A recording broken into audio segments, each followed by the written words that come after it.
In the year 1405, China stood at a crossroads, caught between the fading remnants of an old world and the potential of a new empire. It had been decades since the Mongols, under the rule of the Yuan Dynasty, swept across the vast expanse of China, leaving behind a nation bruised by foreign dominance. Yet after a century of Mongol rule, the Chinese people were ready for a change, for a return to their roots, to restore what had once made them great. The Mongols had conquered much, but in the process, they had also driven deep divides between the ruling elite and the common people, between the conquerors and the conquered. In the wake of their rule, China's political landscape was fractured. The economy, though still powerful, had begun to show signs of strain under foreign leadership, and the great walls of the empire stood as silent witnesses to a long and hard-fought history of rebellion and submission. Amid this turmoil, a leader would rise, a man who had once lived as a peasant, a monk, and a soldier, whose journey from humble beginnings would reshape the destiny of an empire. His name was Zhu Yuanzhang, a name that would become synonymous with the Ming Dynasty, a dynasty that would usher in one of the most prosperous and tumultuous eras in Chinese history. But the question remained, could this new dynasty endure the challenges that lay ahead?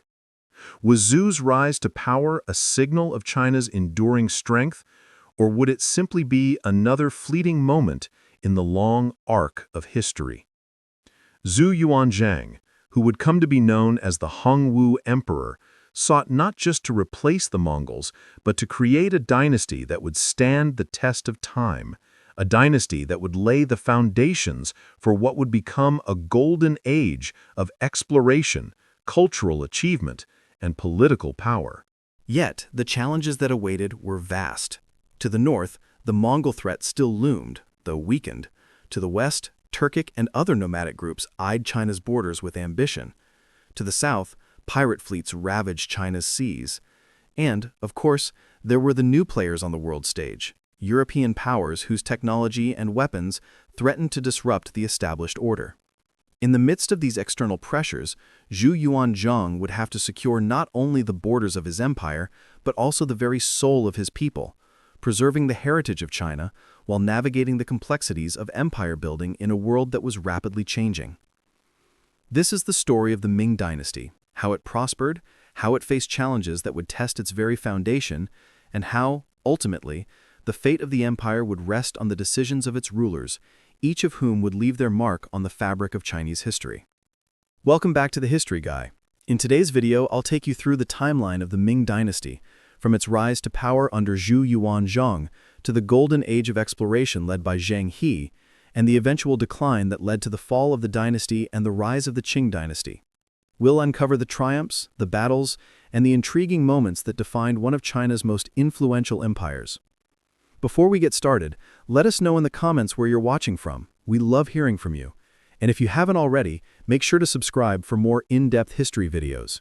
If you're not ready to subscribe, we'd love to know why. Your feedback helps us improve. Now, let's dive into the fascinating story of the Ming Dynasty.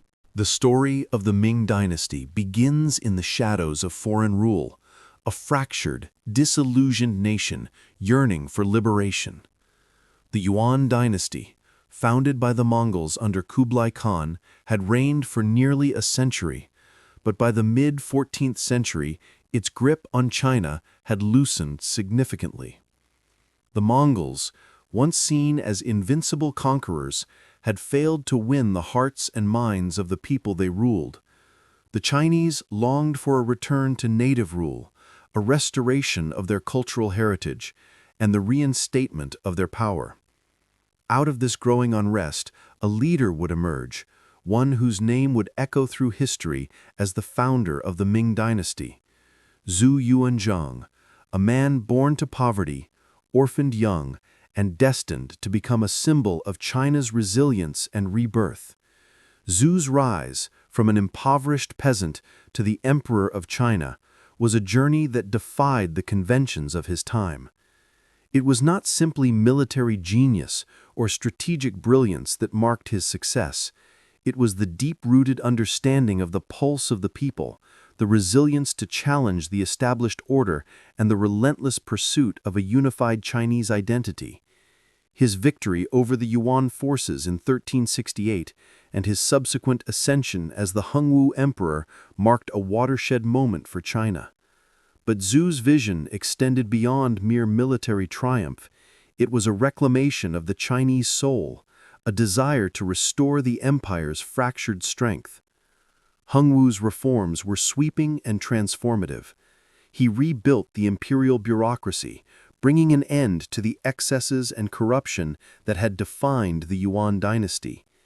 His vision was one of centralization, creating a strong, unified state capable of defending itself against foreign invaders, notably the Mongols still lurking at China's borders.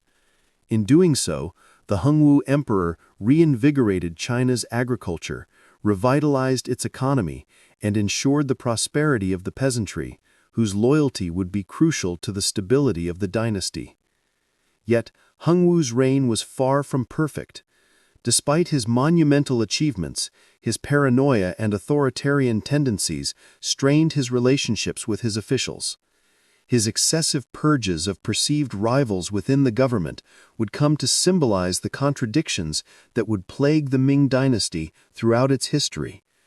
Despite creating an empire rooted in unity, Hongwu's increasingly oppressive rule sowed seeds of division within the very system he built. After Hongwu's death, the Hongwu Emperor, his grandson, ascended the throne, but the dynasty's course would be irrevocably altered. Zhu Di, the third son of the Hongwu Emperor, would rise in opposition to the Yuan Emperor's reign. The young emperor's failure to secure the loyalty of the military and his ambitious reforms led to his downfall. Zhu Di, later known as the Yongle Emperor, would seize the throne in 1402, plunging the empire into a civil war that would come to define his reign. The Yuan Emperor disappeared under mysterious circumstances, his fate sealed by his uncle's bloodthirsty ambition. With the rise of the Yongle Emperor, the Ming Dynasty entered its golden age, marked by military conquests, cultural advancements, and diplomatic brilliance. Yongle's reign stands as a testimony to the empire's potential. Zheng He, a brilliant naval commander, would lead expeditions that traversed the Indian Ocean, reaching as far as the coast of East Africa. These expeditions were not merely about exploration, they were political statements, showing the world that the Ming Dynasty was no longer an isolated power, but an empire capable of exerting influence across the globe. Through Zheng He's voyages, the Ming became a formidable force on the world stage, controlling trade routes and establishing diplomatic ties with distant lands. It was a golden age, a time when China's influence stretched beyond its borders, cementing its place in world history. However, the empire's zenith under Yongle was short-lived. Internal divisions soon resurfaced, particularly in the emperor's later years. The imperial court grew increasingly isolated from the realities of China's rural economy. Corruption seeped back into the bureaucracy, undermining the very structures Hongwu had put in place. Even as the Forbidden City was constructed, a symbol of imperial majesty and centralized power, cracks began to show in the Ming foundation. As the century advanced, the dynasty faced new challenges, both external and internal. The Ming military, once a formidable force, began to falter. Piracy on the coastlines, notably along the Yangtze River, became a persistent problem that the Mings struggled to address. The Manchu Jurchen tribes in the north, under the leadership of Nurhaci, began to unify, becoming an emerging threat to the weakening Ming defenses. By the time of the Wanli Emperor, the empire was plagued by internal conflict, political corruption, and ineffective leadership. It was this weakening, both at the top and on the ground, that would eventually lead to the fall of the Ming Dynasty. The dynasty's strength had always been linked to its ability to centralize power, but this strength became its undoing. As natural disasters, such as the devastating Shanxi earthquake of 1556, struck and peasant uprisings spread throughout the empire, the Ming government's ability to respond effectively diminished. It was in the midst of this instability that the Lizi Cheng rebellion struck in 1644, toppling the Ming Dynasty's final emperor, Chongjin, and leaving China open to a new conqueror, the Qing Dynasty, led by the Manchus. But the Ming Dynasty's story does not end with its collapse. Its legacy, though marked by internal strife and eventual defeat, remains vital in understanding China's evolution. The Ming's cultural contributions, art, literature, calligraphy, and architecture continue to shape China's identity. The dynasty also laid the groundwork for future imperial rule, including the policies and governance that would be carried on by the Qing dynasty. In this documentary, we will uncover the drama, the rise and fall, and the complexities of the Ming dynasty. We will explore how one man's ambition turned a fractured nation into a global power, and how that same ambition, coupled with internal strife, eventually brought the dynasty to ruin. We will look at the figures that defined the era: Zhu Yuanzhang, the Hongwu Emperor; Zhu Di, the Yongle Emperor; and the legendary Zheng He, and examine how their actions and decisions shaped the course of history. Through their stories, we will understand not only the strengths of the Ming, but also the vulnerabilities that led to its eventual collapse. China, in the 13th century, was an empire torn between two worlds: the old, flourishing civilization that had long dominated Asia, and a foreign conqueror that had seized its heart. The Yuan Dynasty, established by the Mongols under Kublai Khan in 1271, was a bold venture to impose Mongol rule upon the vast, ancient land of China. Yet, the Mongol conquest, though vast and seemingly unassailable, was met with simmering resentment from the Chinese people. The Mongols, a people born from the rugged steppes of Central Asia, were rulers without a real understanding of the rich cultural and social systems they sought to dominate. The Yuan regime's failure to deeply integrate into Chinese society created a divide that would widen over the decades. The Mongols treated their new subjects with a sense of superiority. They considered themselves the natural rulers of the empire, while the Han Chinese, the native people of China, were seen as subjects to be controlled. This imposition of Mongol customs and the marginalization of Chinese culture led to growing resentment. The Mongols favored their own people for administrative and military positions, leaving the Han Chinese, the backbone of the empire's population, without significant representation in the upper echelons of power. This division was not just political, it was social and economic. The Mongols taxed the people heavily, particularly the peasants, who formed the economic base of the empire. While the elite Mongols lived in luxury, the common people struggled to survive under crushing taxes, rising poverty, and forced labor. Agricultural productivity, once a cornerstone of China's economy, began to falter under the weight of these policies. The rural Chinese peasants, once the backbone of China's power, became increasingly disillusioned as their livelihoods were squeezed to the breaking point. As the Yuan dynasty's economic policies faltered, so did its political authority. Corruption within the Mongol administration spread like a virus, infecting the very system that had been established to maintain control over the vast empire. The imperial court, often filled with intrigue and power struggles, became a shadow of its former self. Meanwhile, natural disasters, such as floods, droughts, and famine, compounded the dire situation for the Chinese people.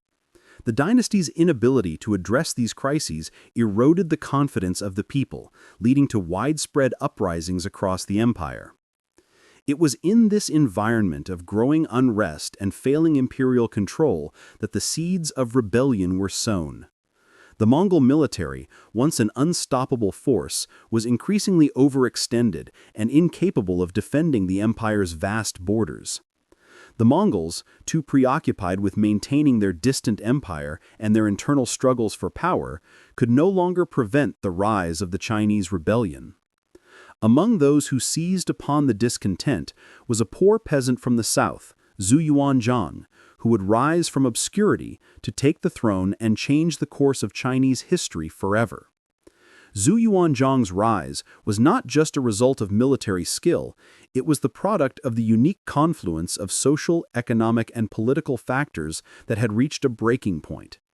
The Chinese peasants, exhausted by the oppressive Mongol rule, had no real political power, but they had something more potent: numbers and a desire for change.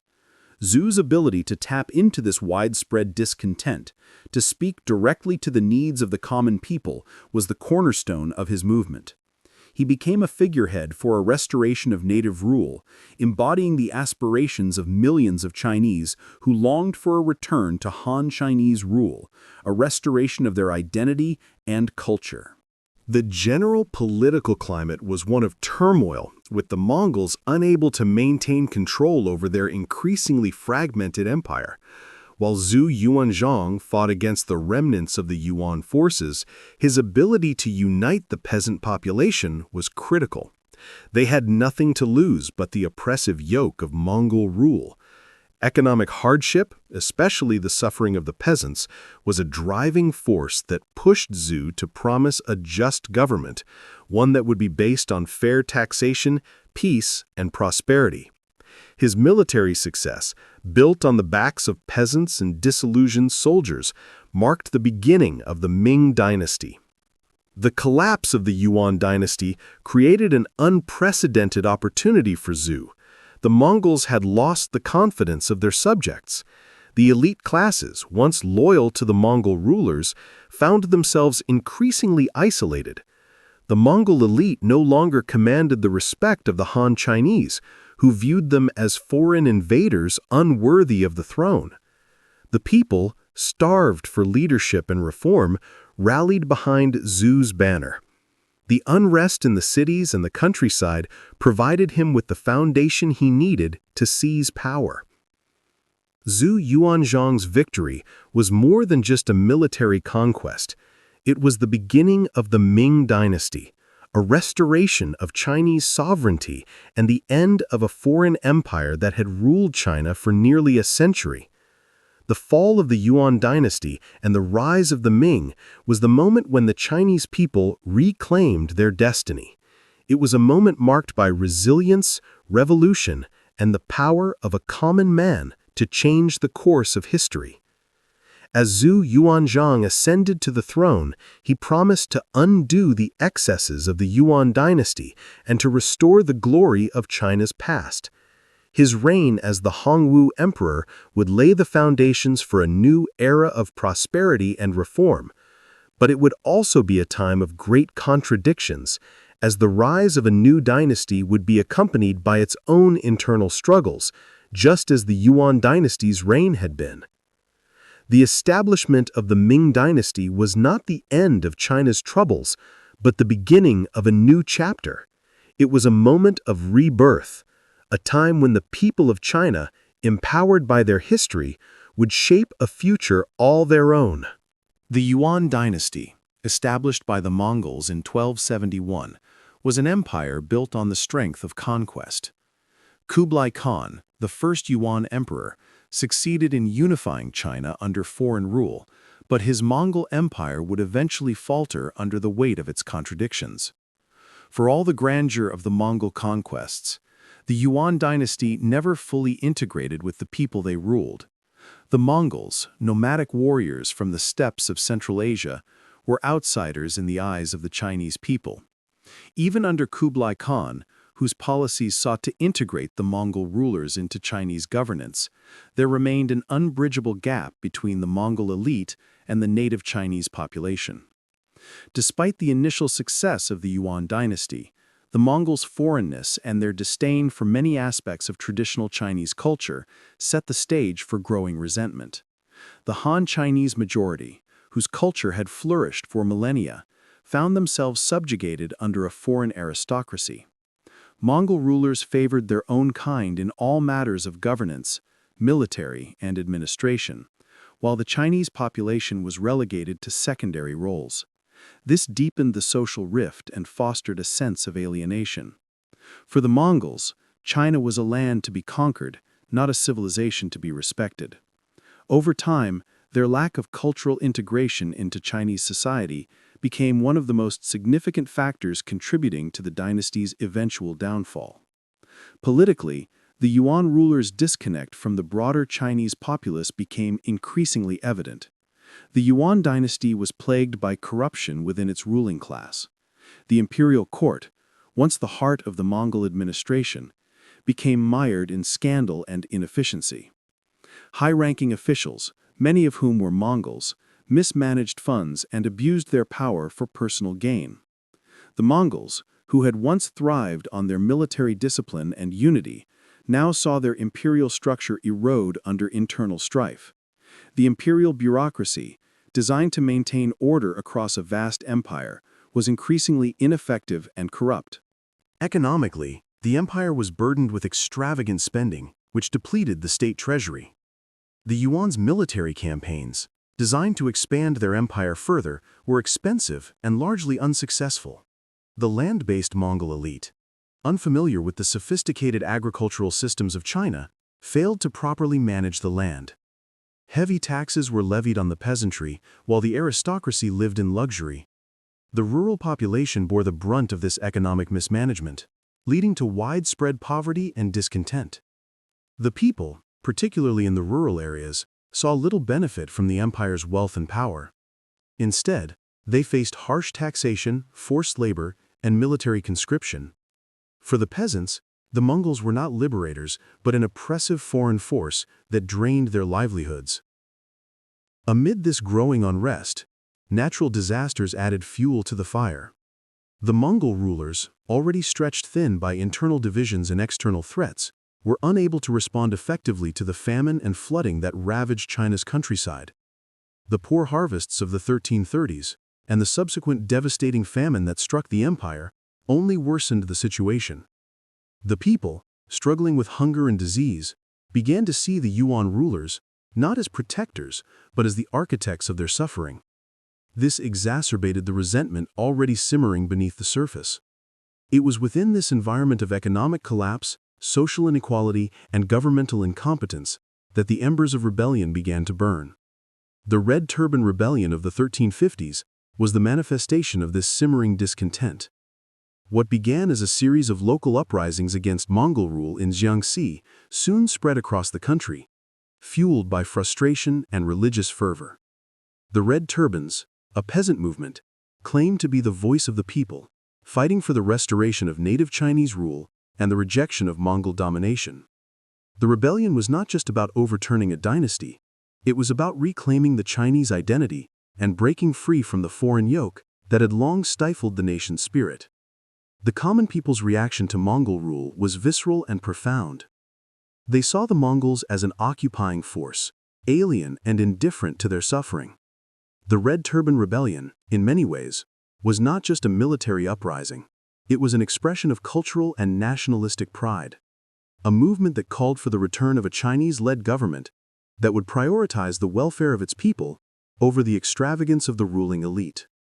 The resentment of the common people, particularly the peasants, who had been hardest hit by the Mongol policies, became the driving force behind the rebellion. The Yuan dynasty's failure to secure the loyalty of the Chinese people and its inability to address the internal and external crises sealed its fate.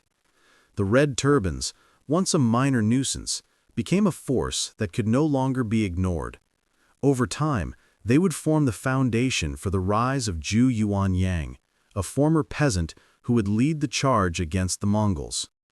Zhu Yuanyang, with his vision of a restored native Chinese empire, would eventually claim victory over the Yuan forces, establishing the Ming Dynasty in 1368. Thus, the collapse of the Yuan dynasty was not a sudden or isolated event. It was the culmination of decades of mismanagement, corruption, and discontent. The Mongols, once a symbol of strength and conquest, had become a shadow of their former selves, defeated not by a superior military power, but by the sheer will of a population that had been oppressed for too long. Their inability to connect with the people they ruled, coupled with their failure to address the growing economic and social crises, led to their downfall. The common people of China, once subjugated and silenced, now found their voice through the Red Turban Rebellion, setting the stage for the birth of a new dynasty, the Ming Dynasty, which would bring an end to Mongol rule and restore China to its rightful place. Zhu Yuanyang, the man who would become the first emperor of the Ming Dynasty, was born into a world of turmoil, a world where the Mongol Yuan Dynasty cast a long shadow over China. In 1328, a boy named Zhu entered the world as the son of poor farmers, far removed from the luxuries and power that were the birthright of China's elite. His early life was one of profound hardship. Famine swept through the land, and by the time he reached adolescence, both of his parents had died. Alone, desperate and hungry, he wandered through the countryside like so many peasants before him. In his early years, Zhu Yuanyang would not have been seen as a future emperor, but as just another peasant boy, an insignificant figure in a society ruled by the Mongols. However, fate had other plans. In a world where survival was a daily struggle, Zhu found refuge in the Mingyue Monastery, a Buddhist temple, in the hope of finding solace and a purpose beyond the crushing weight of his circumstances. It was here, amid the quiet routine of monastic life, that the young peasant began to develop a sense of identity. As a monk, Zhu was exposed to the teachings of Buddhism, ideals of suffering, compassion, and duty, which would come to shape his future. In the monastery, he began to hone his leadership qualities, quietly observing the dynamics of authority and governance. It was during these formative years that Zhu began to see the flaws of the ruling Yuan dynasty, the disconnect between the rulers and the ruled, the exploitation of the common people, and the corruption that ran rampant within the government. However, the monastic life was not to be his destiny. As the Yuan dynasty continued its neglectful reign, the peasant unrest that simmered across China grew into a firestorm of rebellion. It was a rebellion that Zhu Yuanzhang would eventually come to lead.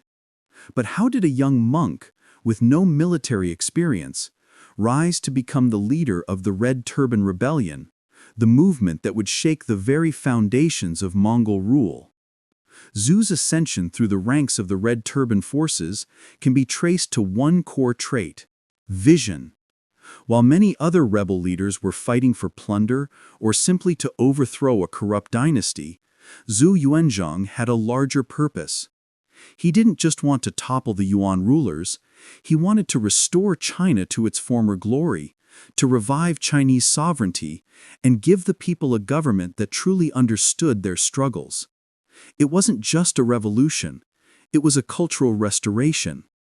His leadership was marked by his ability to mobilize the masses, to turn the frustrations of peasants into a powerful, organized force. Zhu's rise was not without its challenges.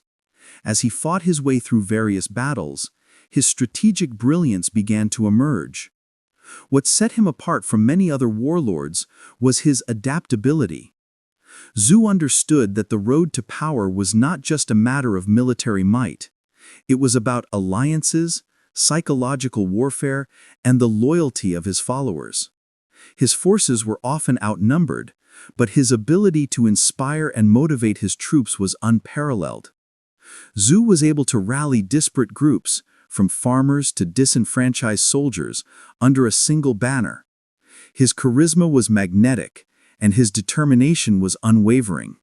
The defining moment of Zhu Yuanzhang's military career came in 1363 with his victory at the Battle of Lake Poyang, the largest naval battle of the time. His opponent, Zhang Xicheng, was an experienced warlord with a powerful fleet at his command. The battle was poised to decide who would rule the south of China. The naval engagement was fierce, and for much of the battle, Zhu's forces were at a disadvantage.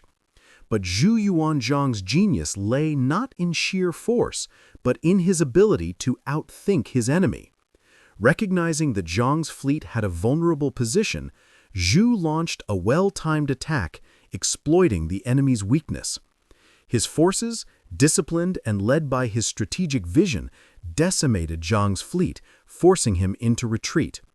The victory at Lake Poyang gave Zhu control of the south, a crucial step toward his ultimate goal. But the significance of the battle went beyond just military victory. It solidified Zhu Yuanzhang's reputation as a capable leader, one who could unite the fractured land and stand up against the Yuan dynasty.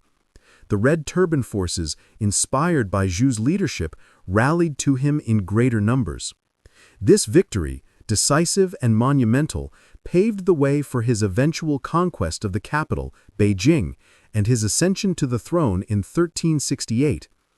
Zhu's victory at Lake Poyang was a turning point, not just in his career, but in the history of China. It marked the end of Mongol rule and the beginning of the Ming Dynasty, which would restore Chinese leadership for the next 3 centuries.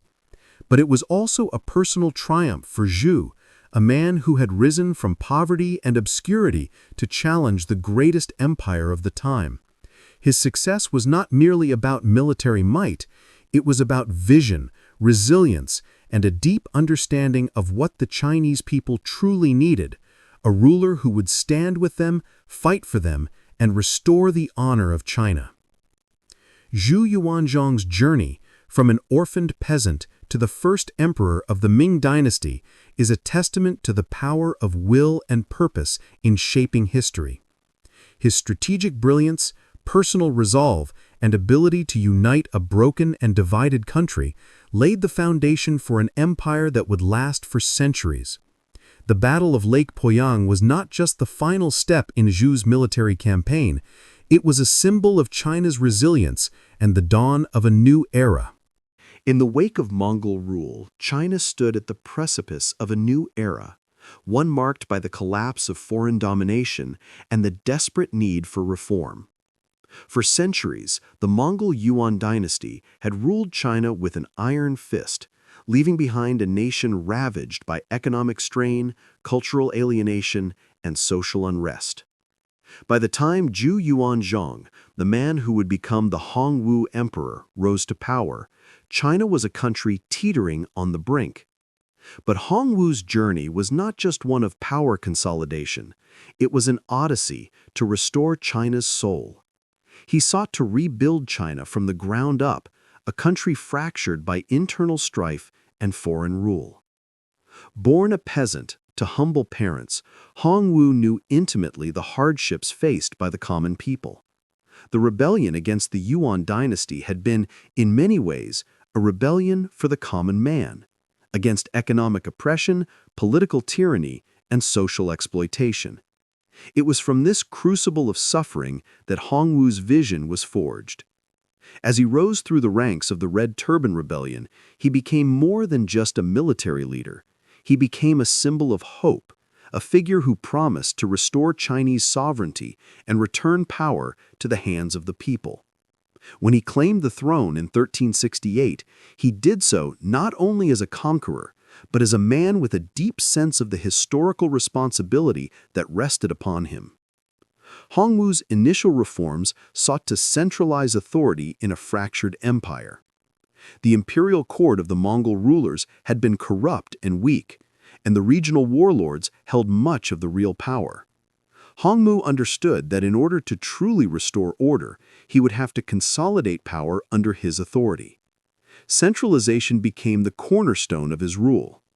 The Mongol rulers had relied on a bureaucratic system that favored the elite, but Hongwu took a drastically different approach. He sought to build a bureaucracy grounded in Confucian values, values of integrity, responsibility, and moral duty. By introducing rigorous civil service exams, he ensured that the most competent and virtuous men would ascend to power. The system was restructured to give the emperor direct control over provincial officials, eradicating corruption at its roots. But Hongwu's centralization wasn't limited to the political structure. It extended into military organization as well. Having led countless battles against the Yuan forces, Hongwu had a personal understanding of the need for a well-organized, disciplined military. His reforms to the military were expansive, and his strategy for securing China's borders was both proactive and preventative. The Mongol threat still loomed, and Hongwu knew that a strong defense was essential to the stability of his empire. He restructured the army by introducing the military districts, each responsible for its own defense and security. This allowed Hongwu to control the army, but also to distribute military authority across the empire, which mitigated the potential for insurrection from local military leaders. A significant part of Hongwu's military strategy also involved arming the common people. He sought to create a self-sufficient defense system where local militias could be quickly mobilized to respond to external threats. While the Mongols had been a constant threat in the north, Hongwu's focus was not only on military defense, but also on the integration of peasants into the defense system. He implemented policies that encouraged land ownership for soldiers, creating a class of warriors who were also landowners. The strategy not only helped defend the borders, but also connected military service to economic stability. This reinforced the connection between the state and the people, ensuring loyalty to the emperor while also stabilizing rural society. Yet it wasn't just the defense of the empire that Hongwu focused on. His most significant and transformative reforms were in the realm of agriculture, the lifeblood of the empire. Under the Mongol-Yuan rule, China's agricultural system had faltered. The land was overworked and the peasants were overtaxed. To rebuild China's economy, Hongwu knew that the peasantry had to be at the center of his reforms. The redistribution of land became one of Hongwu's first acts. Through the equal field system, he allocated land to those who were willing to work it, breaking up large landholdings that had been concentrated in the hands of the elite. This policy not only increased agricultural production, but also reduced the gap between the rich and the poor, fostering a sense of fairness among the common people. Hongwu also instituted a widespread program of irrigation and flood control. The once dry lands of the south were revitalized through canals, and the introduction of new crops further bolstered agricultural production. The rice fields of Jiangxi and Hunan flourished under these reforms. The economic boom that followed brought food security and prosperity to the peasants, a class that had long been marginalized by previous dynasties. Hongwu's reforms had an immediate and tangible impact on the lives of the common people. Peasants were no longer weighed down by the Yuan dynasty's oppressive taxes. Instead, they found themselves with more land, better infrastructure, and a brighter future. But the true strength of Hongwu's reforms lay not in just the redistribution of land or the defense of borders, it was in the creation of a national identity. Hongwu understood that the key to a unified China was the restoration of Confucian values, values that stressed moral governance, the importance of the family, and respect for authority. He restored the Confucian examination system, placing scholars and officials of the highest moral standing at the center of the bureaucracy. His reign became one not only of military and agricultural success, but of social cohesion, bringing the Chinese people together under a shared vision of prosperity and stability. Yet, for all of his triumphs, Hongwu's rule was not without its darker sides. His authoritarian streak led to purges of perceived enemies, and his paranoia about possible betrayals within his court turned him into a ruler who would come to rely on a vast network of spies and informants. His personal fear of disloyalty led to brutal crackdowns on dissent, and over time, his rule became increasingly isolated and repressive. Even so, the impact of Hongwu's reign cannot be overstated. His reforms laid the foundation for the Ming Dynasty's long-lasting legacy. His military strategies ensured the empire's defense, his agricultural reforms rejuvenated the economy, and his centralization of power solidified imperial authority for generations to come. The Hongwu Emperor may have been a figure of contradictions, but his legacy was undeniable. A strong, unified China restored to its former glory after years of foreign oppression. In 1398, the death of Emperor Hongwu left China at a crossroads. The Ming Dynasty, freshly established under his iron grip, now faced an uncertain future. Hongwu's death was not just the end of an era, it was the beginning of a dangerous succession crisis. His son, Jianwen, ascended to the throne, but the circumstances of his rise were not as smooth as it seemed. A young, inexperienced ruler, Jianwen struggled to assert authority over the vast empire his father had built. The new emperor's attempts to consolidate power alienated powerful court factions, leading to widespread dissatisfaction. Yet, behind the court's outward calm, a storm brewed. The true threat to Jianwen's rule came from within his own family. His uncle, the formidable Zhu Di, Duke of Yan. Zhu Di was not only a seasoned general, but also one of the most powerful figures in the Ming court. For years, he had been entrusted with the defense of China's northern frontier, a position that had given him the loyalty of both the military and the common people. Zhu Di, like many of the ambitious men in the Ming court, believed that the throne belonged to him, a belief that was strengthened by Jianwen's increasingly erratic rule. As Zhu Di's frustration mounted, so too did his resolve.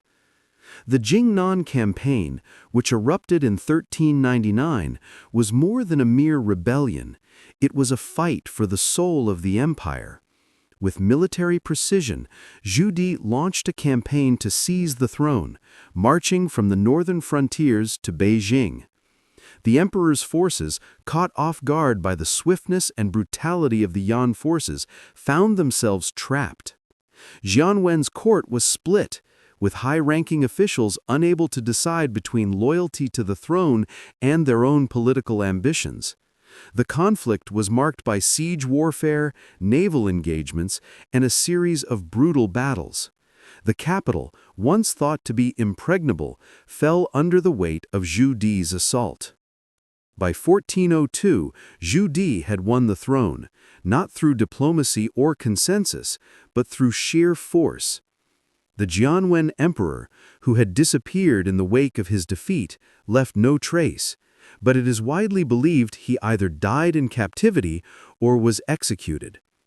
Zhu Di, now the young Lei Emperor, took his seat as the supreme ruler of China, marking the end of a brief and troubled reign. Yang Lei's rise was not merely a political triumph. It represented the harsh realities of imperial succession in China, where bloodlines and military power often clashed in a battle for legitimacy. But his ascension, marked by the death of a ruler, ushered in a period of remarkable transformation that would define the Ming Dynasty for the next century. The young Lei Emperor, for all his political ruthlessness, was not simply a conqueror. He was a man of vision and ambition, determined to solidify Ming China as a dominant global power. The young Lei Emperor's reign marked a sharp break from the policies of his father, Hongwu. Whereas Hongwu had been a cautious ruler focused on consolidating power within China's borders, young Lei was a visionary emperor who sought to extend China's influence on the world stage. His reign was characterized by several ambitious projects, military, diplomatic, and intellectual, that transformed Ming China into a global power. Militarily, the young Lei Emperor was an active leader, not just a figurehead. One of his first major military undertakings was a series of campaigns in Vietnam. The Vietnamese campaign sought to extend Ming control over the region, reasserting China's dominance in Southeast Asia. The battle for control of Champa and Vietnam, however, proved difficult and marked one of the young Lei Emperor's military failures.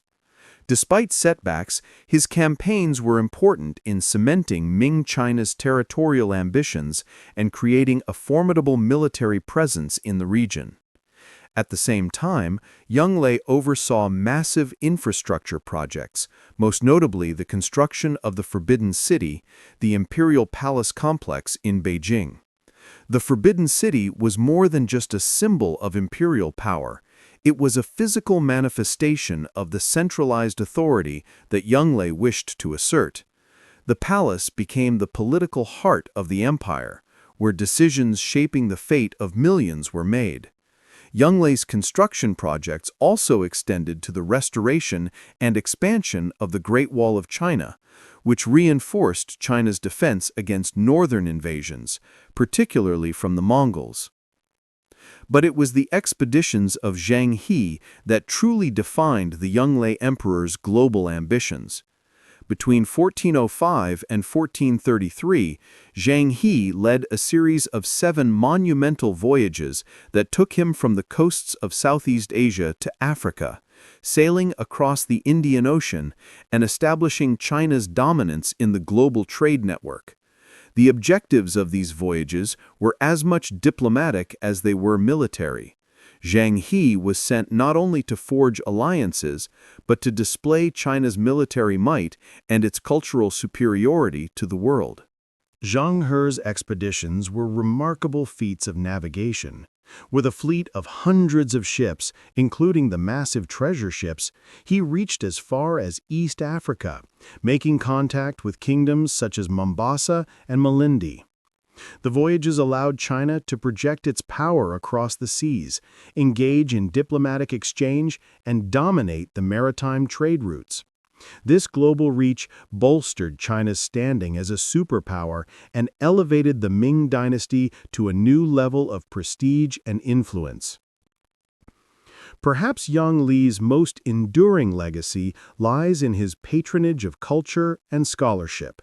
The Yongle Encyclopedia, an ambitious project launched by the emperor in 1403, remains one of the largest and most comprehensive works of human knowledge ever produced. Spanning 11,000 volumes, the encyclopedia sought to compile the vast storehouse of Chinese scholarship, preserving philosophy, history, medicine, and more. It was an attempt to catalog all the knowledge of the Confucian tradition, showcasing the intellectual power of the Ming Dynasty. Despite the loss of most of the copies, the Yongle Encyclopedia has endured as a symbol of Yongle's vision to elevate China as the center of knowledge and learning. Yongle's reign was a time of unprecedented growth, culturally, militarily, and intellectually. He reshaped China's place in the world, bolstered by his military victories and global diplomacy, but it was also marked by contradictions. His rise was steeped in bloodshed, and his authoritarian rule, marked by paranoia and tyranny, cast a shadow over his achievements. Nevertheless, Yongle's reign set a high bar for the Ming Dynasty, positioning China as a dominant global force in a world soon to be reshaped by European expansion. The 16th century stands as one of the most tumultuous periods in Ming China's history, an era of external aggression, internal political turmoil, and a slow unraveling of the empire's once robust foundation. While the Ming Dynasty had been established with remarkable success in the 14th and early 15th centuries, by the mid-1500s, cracks had begun to show, and the dynasty was facing unprecedented challenges on multiple fronts. These challenges, which ranged from military disasters to political instability, would deeply affect the empire's future trajectory and set the stage for its eventual collapse in the following century. Perhaps no event better encapsulates the vulnerabilities of the Ming Dynasty than the crisis of the Tumu Fortress in 1449. At the time, the Ming Dynasty had been ruling for almost a century, and the Mongols, though defeated in earlier centuries, remained a constant threat in the north. The Ming's military strategy was built around maintaining a strong defense against the Mongol incursions, most notably symbolized by the Great Wall and fortresses like the Tumu Fortress. However, despite this physical wall, the Ming leadership began to fall into a sense of complacency. The crisis of the Tumu fortress began when Emperor Zheng He, then a young and inexperienced ruler, led an ill-prepared military expedition against the Oirat Mongols, led by Essen Khan.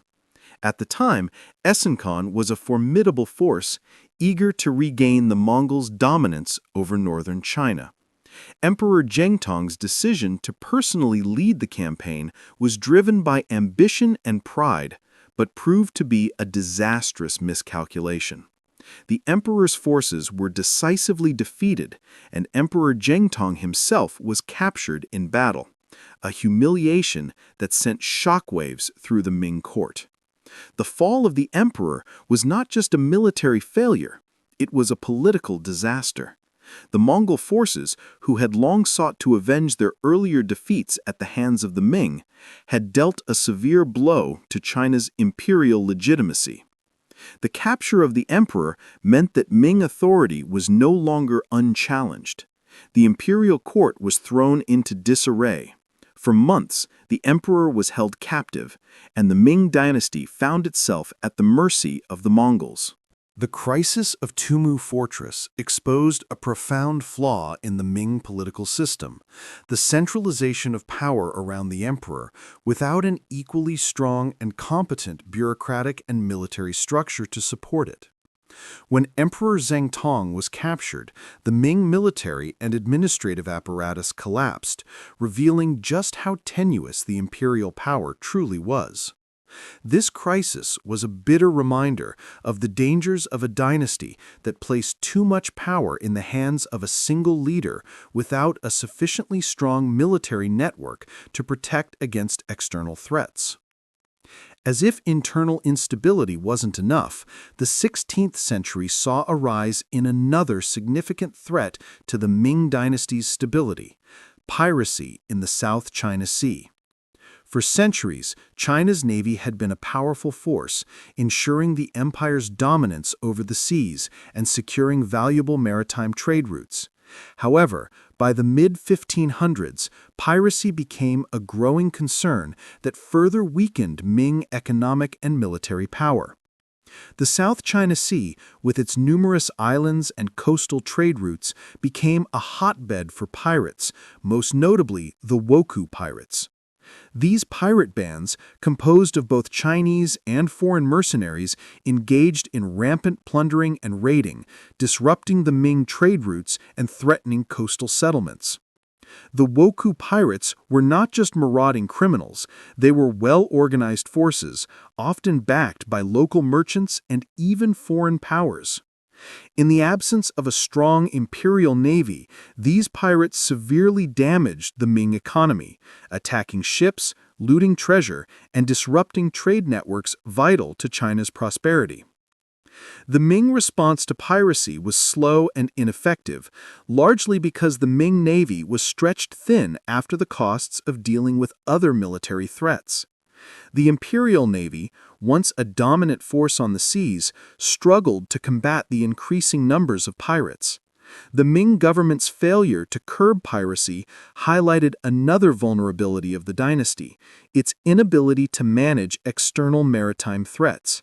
The inability to protect its coastal economy was not just a matter of military weakness, but also a reflection of the imperial court's internal distractions, with factions in the court more focused on political maneuvering than on responding to the external threats. If the challenges of external threats were not enough, the internal political instability caused by poor leadership further exacerbated the Ming's troubles. The reign of the Jing Emperor, 1521 to 1567, stands as a striking example of imperial eccentricity and ineffective governance. The Jing Emperor, who ascended the throne after the death of his father, was known for his eccentricities and detachment from state affairs. Obsessed with Taoism, he became increasingly reclusive and uninterested in the day-to-day functioning of the empire, leaving governance to the court officials. His reign was marked by political instability and court intrigue, with power struggles between imperial ministers and his own faction of Taoist advisors. His disdain for Confucian scholars further deepened tensions within the court, weakening the imperial bureaucracy and creating a fractured political environment. The Zheng Emperor's focus on his own personal pursuits rather than on imperial governance led to widespread corruption and a breakdown in the relationship between the emperor and his officials. His failure to effectively manage the empire's internal matters resulted in a marginalization of the central authority and left the empire vulnerable to rebellions and local uprisings. The emperor's neglect of governance and his over-reliance on his Taoist advisors led to a weakened imperial court, where decisions were often made based on personal whims rather than reasoned political strategies. His reign, though long, failed to address the economic, social, and military challenges that were threatening the very fabric of the Ming Dynasty. This left China in a precarious position, with an emperor who was more concerned with spiritual practices than with the practical realities of ruling. The 16th century was a time when the Ming Dynasty, once a flourishing empire, began to show signs of internal decay. The crisis of the Tumu fortress and the Mongol threat demonstrated the vulnerabilities in the Ming defense systems. The rise of piracy in the South China Sea revealed the empire's weakened naval power, while the Zheng Emperor's reign exposed the dangers of imperial eccentricity and political instability. These challenges set the stage for the eventual decline of the Ming Dynasty, a period when the empire, despite its wealth and power, could not overcome the combined forces of internal corruption and external threats. The decline of the Ming Dynasty in the 16th century was not a single catastrophic event, but the culmination of several interwoven factors: political, military, and economic, along with internal disarray and external pressures. As the empire began to unravel, the cracks in its once grand facade grew increasingly evident. The imperial court became a place of intrigue and corruption, the military weakened by internal strife, and peasants, who had long been the backbone of the empire, began to rebel in earnest. The situation was made all the more perilous by the rise of the Jurchen tribes in Manchuria, an external threat that the Ming Dynasty was ill-prepared to counter. The result was a nation on the edge of collapse, where internal rot was compounded by an expanding external force. One of the primary causes of the Ming Dynasty's weakening was the political corruption that began to infiltrate every level of governance. The imperial court, once a bastion of discipline and order under the earlier emperors, was now a hotbed of bribery, nepotism, and court intrigue. As the Ming Dynasty aged, the emperors, especially during the reign of the Yuan Emperor, became increasingly distant from the realms of governance. The emperor's disinterest in state affairs, coupled with a lack of strong leadership, created an atmosphere where power was increasingly in the hands of eunuchs, officials, and courtiers who were more concerned with their own agendas than the well-being of the empire. At the same time, the imperial bureaucracy, once a finely tuned machine governed by the Confucian examination system, became bogged down by inefficiency and incompetence. The officials who staffed the Ming government were no longer chosen based solely on merit, but increasingly on connections, leading to a decline in standards. With the emperor's indecisiveness and the rise of corrupt officials, the Ming military, too, became a reflection of these failings. Ming generals were often ill-prepared for the challenges they faced, and the army suffered from poor training, lack of funding, and a disjointed command structure. These political failures compounded an already difficult situation. The Ming leadership's inability to address corruption and provide clear direction created a power vacuum within the empire. As a result, the peasantry, burdened by excessive taxation, poor living conditions, and famine, began to rise against the state, leading to widespread unrest. The Yuan Emperor, 1572 to 1620, encapsulates the political decay that marked the later years of the Ming Dynasty. Initially ascendant, the emperor's reign quickly became marked by inactivity and estrangement from governance. Wanli, once full of youthful ambition, grew increasingly disillusioned with the court politics and the demands of ruling an empire. After an early period of seeming promise, he became increasingly withdrawn, delegating authority to his eunuchs and surrounding himself with advisors who could not oppose him. One of the key factors in Wanli's disillusionment was his estrangement from the imperial bureaucracy. By the time he reached adulthood, he had developed a growing resentment for the ministers who had wielded too much influence in his early years. Reforms that were crucial for the empire were delayed or outright ignored, and the emperor's lack of engagement with the pressing issues of the day, the reduction of corruption, the management of the economy, and the stabilization of the military, left the government directionless. The court factions, especially the growing power of the eunuchs, further hampered the ability of the Ming administration to respond effectively to both internal and external threats. The Wanli emperor's neglect of imperial duties, coupled with his frequent refusal to approve important decisions, led to a deepening paralysis in the Ming government. The administrative dysfunction became so pronounced that in later years, the emperor even withdrew from royal duties entirely, leaving policymaking to officials and eunuchs who were not necessarily capable of handling the complex challenges of governing. The growing political instability at the top of the Ming hierarchy contributed to widespread discontent and even led to the deterioration of the Ming dynasty's legitimacy in the eyes of its people. Amid these internal struggles, the Ming dynasty faced a growing external threat from the Jurchen tribes in Manchuria. For centuries, these nomadic peoples had posed a distant but consistent challenge to Chinese sovereignty. However, under the leadership of Nurhaci, a skilled strategist and tactician, the Jurchen tribes were united, forming a cohesive military force capable of challenging Ming authority. Nurhaci, a skilled strategist and tactician, understood that the Ming dynasty was internally fractured and that now was the time to strike. He began consolidating power by uniting the scattered Jurchen tribes into a single entity, the later Jin, the precursor to the Qing dynasty. By adopting many aspects of Ming military tactics and creating a more centralized state, Nurhaci began building a formidable power base.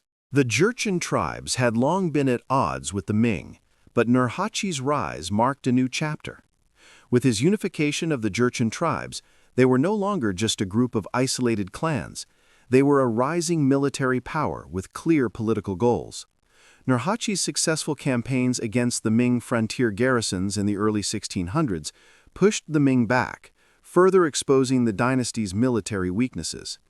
Nurhaci's forces began to attack Ming settlements along the northern borders, striking fear into the Ming leadership. What made Nurhaci's rise particularly threatening was his ability to leverage Ming weaknesses. The decay within the Ming court, combined with Wanli's passivity and Ming military failure, created a perfect storm for the Jurchen tribe's rise. The Ming, already mired in political turmoil, could not muster the necessary military response to contain the growing Manchu power.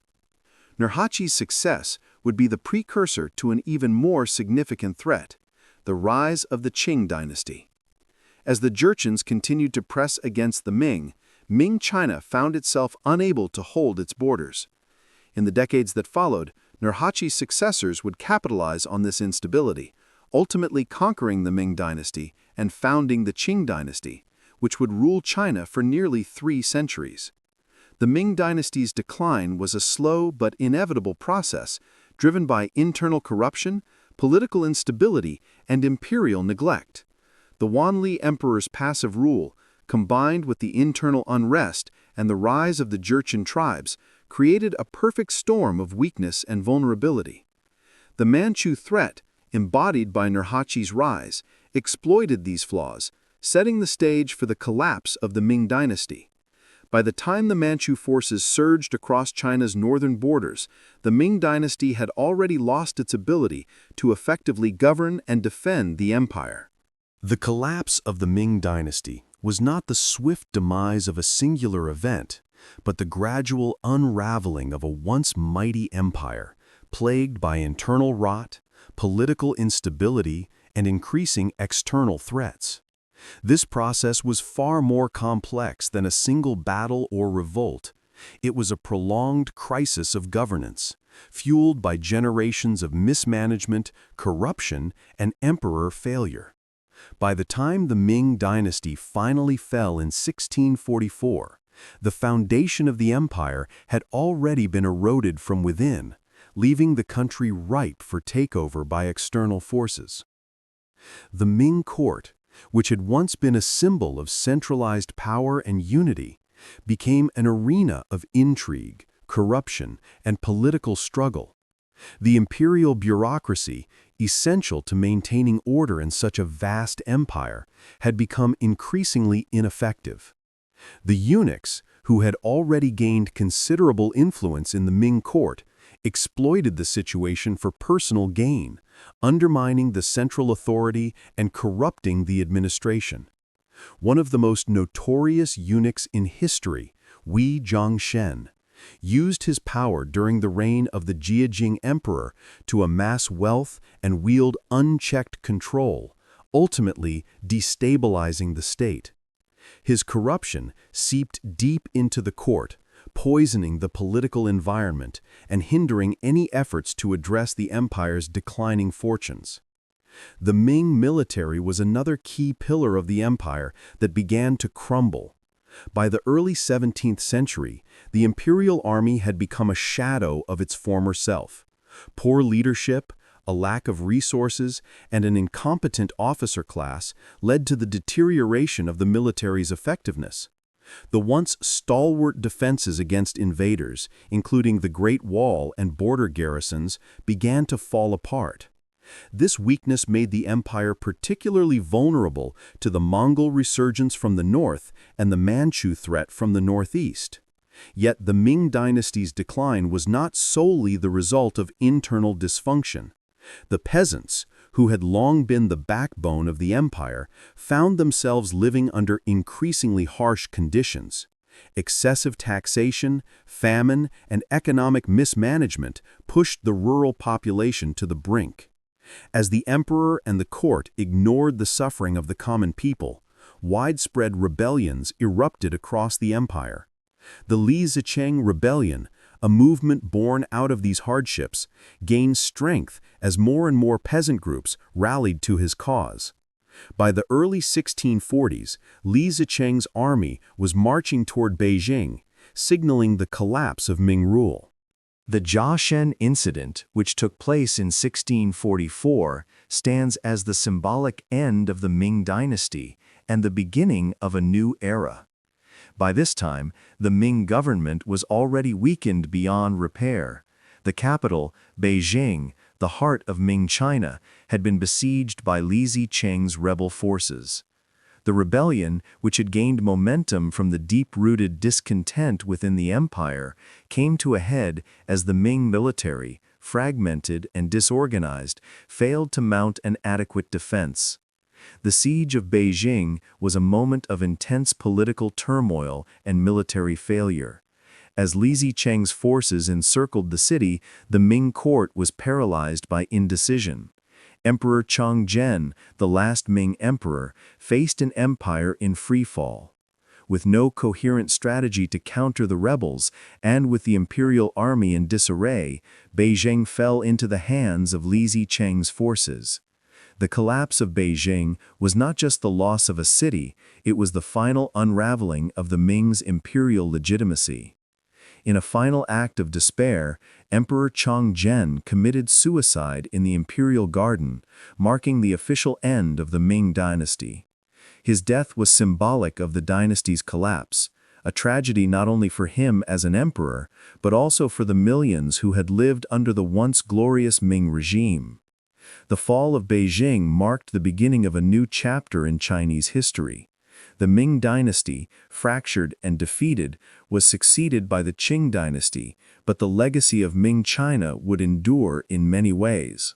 Externally, the Manchu tribes had been gaining power in Manchuria, and their growing military strength under Nurhaci and his successors, presented an ever-present threat to the Ming borders. While the Manchu forces had not yet entered the scene directly, the fall of Beijing in 1644 provided them with an opportunity to move south and establish the Qing dynasty. The Manchu conquest, which had been simmering for decades, finally materialized as the Ming dynasty's internal collapse provided the perfect opening for their rise. The collapse of the Ming dynasty was the result of decades of mismanagement, political corruption, and internal conflict. As the Ming court became consumed by factionalism, the imperial bureaucracy faltered, and the peasantry rose in revolt. The Yasen incident and the siege of Beijing marked the final act of this tragedy, culminating in the fall of the capital and the death of the emperor. These events symbolized the empire's complete disintegration, leaving the way open for the Qing dynasty's rise. In 1644, the Qing dynasty swept through China, marking one of the most dramatic transitions in Chinese history. But the Qing rise was not inevitable. It was the result of centuries of geopolitical maneuvering, internal collapse, and personal ambition. The Ming dynasty, which had ruled China with grandeur for nearly 3 centuries, was on the brink of disintegration, suffocated by political corruption, economic collapse, and the rising tide of rebellion. The southern Ming resistance, stubbornly holding on to the dream of restoring the Ming dynasty, would continue to fight bitterly, even as the Manchu forces tightened their grip on the northern territories. The fall of Beijing in 1644 did not mark the end of the Ming dynasty in the minds of its loyalists. Ming remnants, from military commanders to disillusioned courtiers, had not abandoned the fight. The southern Ming resistance, though greatly diminished, remained a thorn in the side of the Qing dynasty for nearly 2 decades. The idea of the Ming restoration continued to inspire those who had lived through the golden years of the dynasty, where China's borders were secure and its culture revered. Li Zicheng, the leader of the rebel forces who had seized Beijing, became a symbol of the last hope for Ming loyalists. However, Li's reign was short-lived, as he faced immense challenges in maintaining power in the capital. Qing forces, led by Dorgan, capitalized on the situation, quickly seizing Beijing and pushing Li's forces out of the capital. But the defeat of Li Zicheng did not signify the end of the Ming cause. The Ming loyalists, under leaders like Zheng He, also known as Koxinga, retreated to the south, where they continued to fight back against the Qing invaders. Koxinga, perhaps the most famous of the southern Ming commanders, launched an ambitious campaign to reclaim territory from the Qing dynasty, with his most notable victory being the capture of Taiwan in 1662. His conquest of Taiwan was not just a military success, it symbolized the Ming resistance's determination to survive.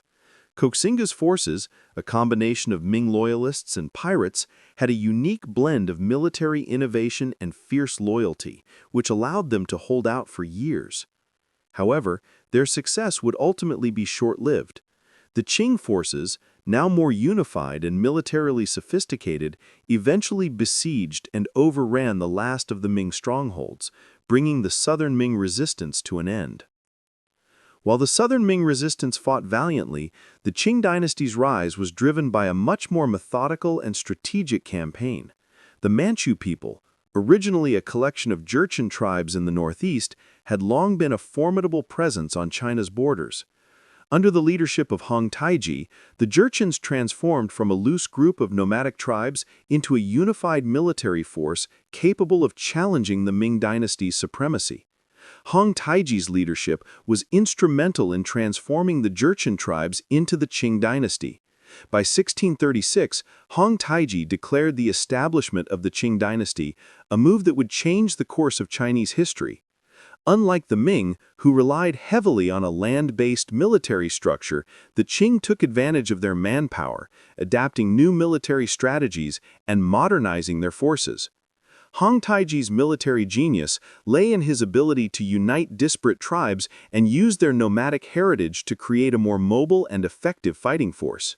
Furthermore, Hong Taiji understood that military conquest was only part of the equation. He also focused on political alliances and diplomatic efforts, gaining support from local elites and imperial generals.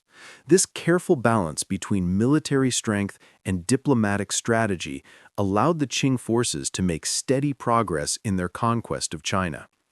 Manchu forces gradually moved southward, securing crucial territories in Mongolia, Liaodong, and finally reaching Beijing by 1644. When Hong Taiji passed away in 1643, his son Shunji took the throne, but the transition was marked by internal challenges. Despite Shunji's youth, the Qing forces continued their conquest, utilizing aggressive military campaigns to defeat remaining Ming strongholds. The Qing's strength was not just their military power, it was also their ability to maintain a tight grip on their newly acquired territories through both force and policy. The fall of Beijing in 1644 and the suicide of Emperor Chongzhen marked the end of the Ming Dynasty, but it was not the immediate end of the Ming legacy. The Ming loyalists, in their desperation, continued to fight for years in the southern regions, but the Qing forces systematically crushed the remaining resistance. By 1662, Taiwan fell, and the southern Ming resistance was effectively eliminated. The Qing dynasty's victory did not come easily. The Qing conquest was a gradual process, which involved not only military force, but also a nuanced understanding of political tactics. The Qing dynasty's strength lay in its ability to maintain unity and discipline within its forces, while exploiting the weaknesses of the Ming dynasty, which had been internally fractured for years. When the Qing dynasty finally consolidated control, the Manchus enacted policies that would shape China for centuries. They maintained the imperial bureaucracy established by the Ming, but they also introduced new systems that gave the Manchu rulers an edge. They enacted ethnic policies, particularly toward the Han Chinese majority, creating a distinct Manchu identity that both bolstered their rule and sowed the seeds of ethnic tension. The Qing dynasty also imposed its Confucian values while adapting to the changing world, which set the stage for a transformation in Chinese society that would last until the early 20th century. The rise of the Qing dynasty was not simply a military conquest. It was a long, drawn-out process that involved careful political maneuvering, strategic alliances, and calculated military campaigns. The southern Ming resistance, though valiant, was ultimately crushed under the weight of Qing military supremacy and the Ming dynasty's internal collapse. Hong Taiji's unification of the Jurchen tribes and the Manchu conquest were key to the Qing takeover, but it was the Qing leadership's strategic foresight and diplomatic prowess that ensured their success. The Qing dynasty's rise marks a transformational moment in Chinese history, one that would shape the future of China for over 250 years. The Ming Dynasty, a towering figure in China's imperial history, experienced a dramatic arc of rise, peak, and eventual fall, each chapter laden with lessons on governance, strength, and vulnerability. From its humble beginnings in the 14th century to its flourishing cultural golden age in the 15th and early 16th centuries, the Ming Dynasty left an indelible mark on Chinese society and the world at large. Yet, its dramatic collapse in the 17th century tells a story of overextension, internal decay, and external pressures, a cautionary tale about the fragility of even the mightiest empires. The rise of the Ming Dynasty is one of the most remarkable stories in Chinese history. It began in 1368, following the fall of the Yuan Dynasty and the defeat of the Mongol rule in China. The Ming were led by Zhu Yuanzhang, who, rising from humble peasant origins, united the rebel forces to topple the Mongols and restore native Chinese rule. The founding of the Ming Dynasty marked a new era, one that was defined by an emphasis on Confucian ideals, centralized governance, and a revival of traditional Chinese culture. Under Emperor Yongle, The Ming Dynasty reached its political and cultural zenith. Yang Lei's reign, 1402 to 1424, saw a series of monumental achievements, including the construction of the Forbidden City, the expansion of the Great Wall, and the impressive naval voyages of Zheng He.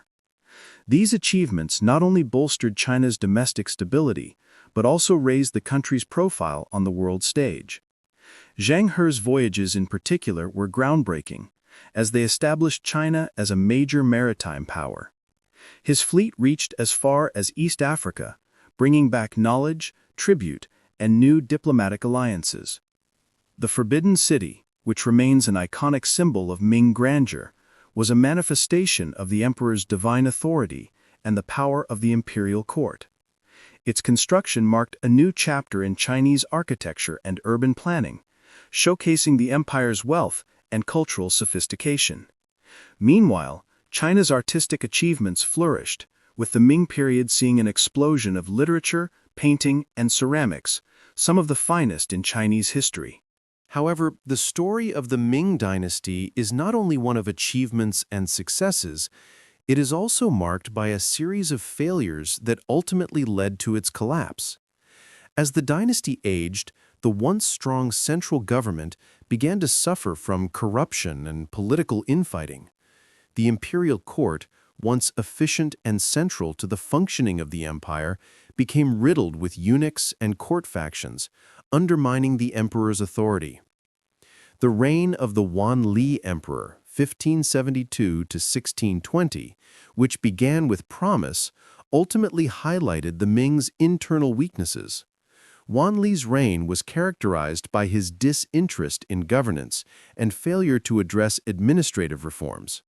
His refusal to work with his ministers led to a power vacuum, allowing corruption to flourish and leaving the empire vulnerable to internal strife. By the time of the Yuan Emperor's death, the Ming court was in disarray, and the empire was on the verge of collapse. Externally, the Ming military, once a formidable force, had grown weak and disorganized. The Ming's inability to maintain its borders, combined with economic mismanagement and natural disasters, such as famine and flooding, left the empire at the mercy of external forces. Peasant revolts became widespread, fueled by poverty, high taxes, and an oppressive government. These rebellions, most notably the Li Zicheng Rebellion, would eventually lead to the fall of Beijing and the collapse of Ming rule in 1644. The Qing forces, who had been steadily growing in power in Manchuria, seized on the Ming's internal struggles and external vulnerabilities. The Manchu invasion swiftly followed, ultimately resulting in the defeat of the Ming Dynasty and the establishment of Qing rule. Despite the Ming Dynasty's decline, its legacy is profound and far-reaching. Culturally, the Ming set the foundation for what would become one of the most enduring cultures in the world. The construction of the Forbidden City not only symbolized imperial power, but also became a cultural icon representing Chinese heritage and dynastic authority. The Ming ceramics, particularly blue and white porcelain, are among the most coveted and iconic objects of Chinese art, influencing the world's taste for centuries to come. The voyages of Zheng He marked a moment of Chinese expansionism and global influence, a moment that has often been overlooked in favor of the more traditionally Eurocentric age of exploration.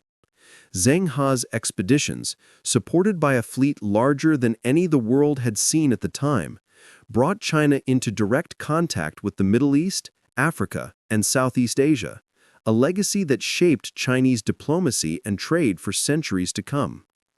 Despite the Ming's withdrawal from maritime ventures after Zheng He's death, his voyages remain a testament to the empire's ambition and technological prowess. Politically, the Ming Dynasty's influence can still be seen in the centralized bureaucratic system it perfected, which was later adopted by the Qing and remains a significant part of China's governance model. The Ming's civil service examination system, based on Confucian ideals, provided a model for the selection of officials and helped ensure the stability and cohesion of the empire. Economically, the Ming Dynasty was a period of remarkable growth, with a flourishing agricultural sector and an increasing merchant class. The Silk Road and maritime trade routes helped to establish China as a global economic powerhouse. This growth, however, also sowed the seeds of its downfall. Overexpansion, corruption, and economic instability created conditions that would later lead to the empire's disintegration. The rise and fall of the Ming Dynasty offer several valuable lessons. The first is the importance of effective leadership and good governance. The Ming's early success was due in large part to strong leadership, but over time, the failure to adapt to the changing needs of the empire led to its downfall. The reign of Emperor Wanli, with his disinterest in ruling, serves as a stark reminder of the dangers of imperial neglect. Another lesson is the imperial overreach and failure to address internal divisions. The Ming's inability to deal with peasant unrest and court corruption created an environment where the empire could not stand firm against external threats. The Qing conquest exposed how an empire, once mighty, can fall to internal decay and external pressure when it fails to maintain internal unity. The rise of the Qing dynasty shows that while the Ming's golden age was truly remarkable, the Qing dynasty also created its own golden age, with significant advances in governance, military power, and cultural development. The Qing dynasty's legacy may have not been without its own struggles, but the empire lasted nearly 300 years, building on the foundation laid by the Ming. The Ming dynasty's rise and fall are a powerful reminder of the complexities of imperial rule. At its peak, the Ming dynasty was a cultural, political, and economic powerhouse, leaving a legacy that profoundly influenced China's future. Yet its fall also demonstrates the fragility of even the greatest empires, shaped by both human ambition and failure. The Ming dynasty stands as one of the defining chapters in China's history, a chapter that ultimately paved the way for the Qing dynasty's ascension, but whose influence continues to resonate in China's culture, politics, and economy to this day. Thank you for watching this story to the end. If you enjoyed this story, you will surely love the next one. It's as interesting and even more intriguing as can ever imagine, so do check it out. Click on the image showing on your screen right now to watch the next one.